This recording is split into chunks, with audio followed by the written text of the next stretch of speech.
आइए इस वीडियो में हम सिंगुलर मैट्रिक्स के बारे में पढ़ते हैं।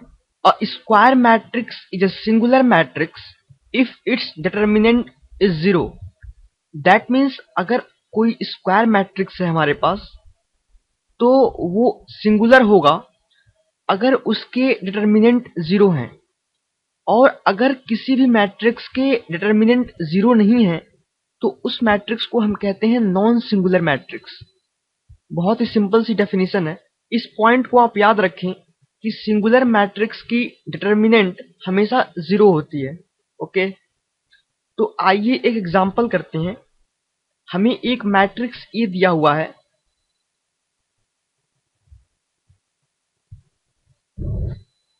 जिसके एलिमेंट्स हैं 1 -2 3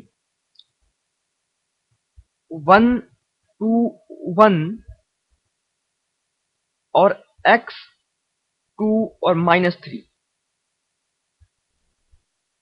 ये हमें मैट्रिक्स ए दी हुई है। हमसे ये कहा गया है कि ये जो मैट्रिक्स ए है वो सिंगुलर मैट्रिक्स है और हमें x की वैल्यू फाइंड आउट करनी है। तो क्वेश्चन ये है, for what value of x, for what value of x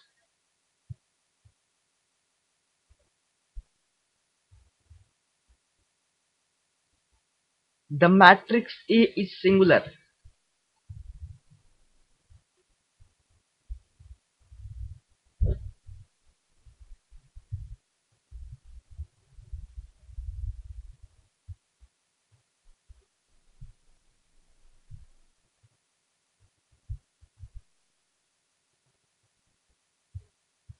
okay,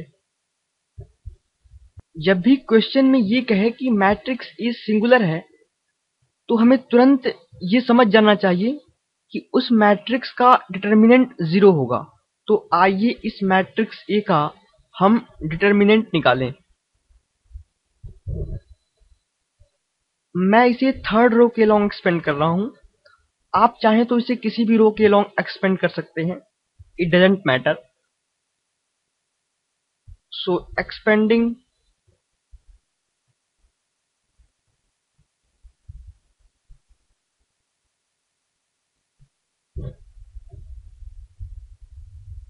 determinant of A along its third row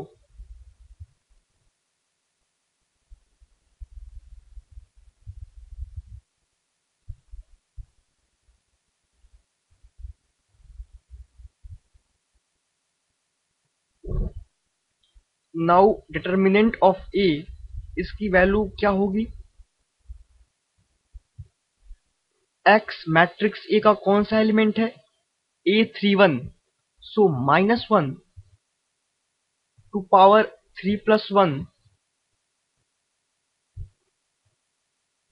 into x into determinant obtained by leaving the third row and first column.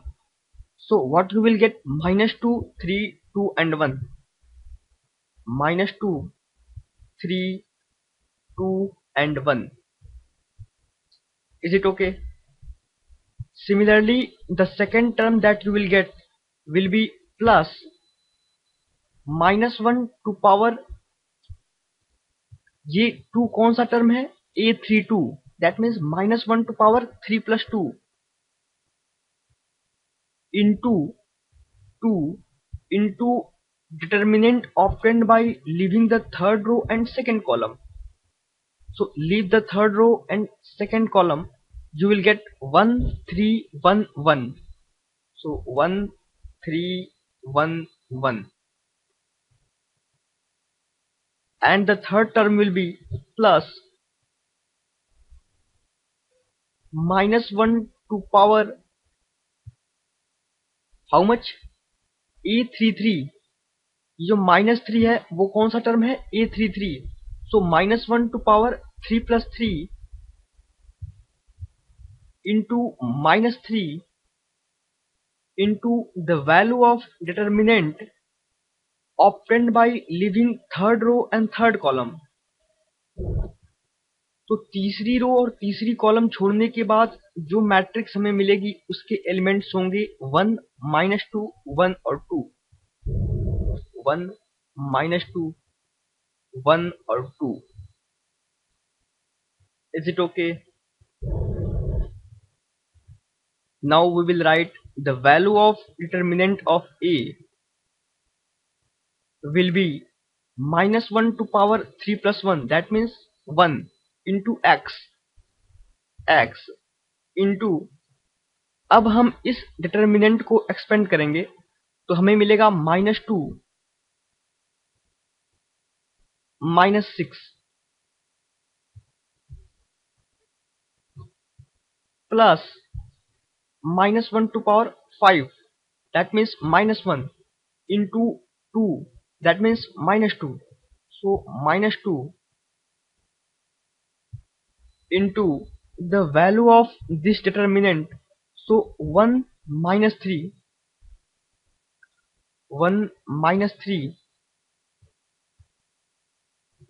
plus -1 to power 6, that means plus 1 into -3, so it will be -3, and the value of this determinant will be 1 into 2, 2 -2, that means minus into -2, that means +2.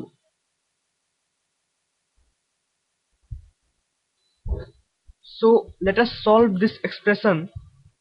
तो इस expression को solve करने के बाद जो value आपको मिलेगी वो होगी -2 -6, that means -8 into x, -8x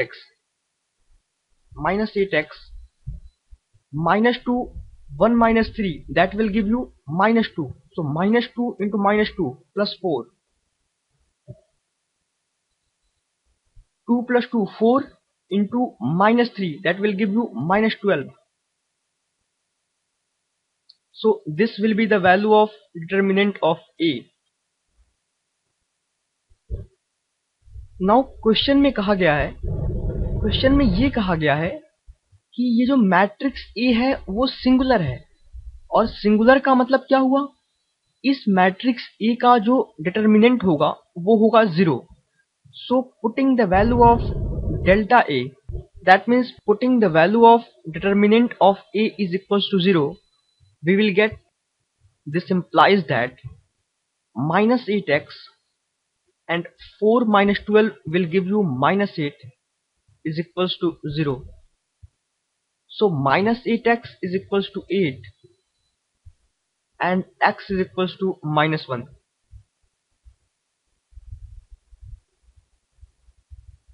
This will be the value of x. So ऐसे क्वेश्चन कभी कभी बोर्ड एग्जाम में पूछे जाते हैं कि हमें कोई मैट्रिक्स A दे दिया जाता है और हमसे ये कहते हैं कि ये जो मैट्रिक्स A है वो सिंगुलर है और हमें x की वैल्यू फाइंड आउट करनी होती है. तो जैसे ही ये बोलें कि मैट्रिक्स A सिंगुलर है, आपको ये चीज दिमाग में स्ट्राइक कर देनी चाहिए कि जब मैट्रिक्स A सिंगुलर है तो उसका डिटर्मिनेंट 0 होगा, और उसके बाद एक एक्सप्रेशन आपको मिल जाएगा. जैसे ही आप इस मैट्रिक्स A का डिटर्मिनेंट निकालेंगे वैसे ही आपको एक एक्सप्रेशन मिल जाएगा, और उस एक्सप्रेशन को आप 0 के इक्वल रखिए तो आपको x की वैल्यू मिल जाएगी. That is very simple.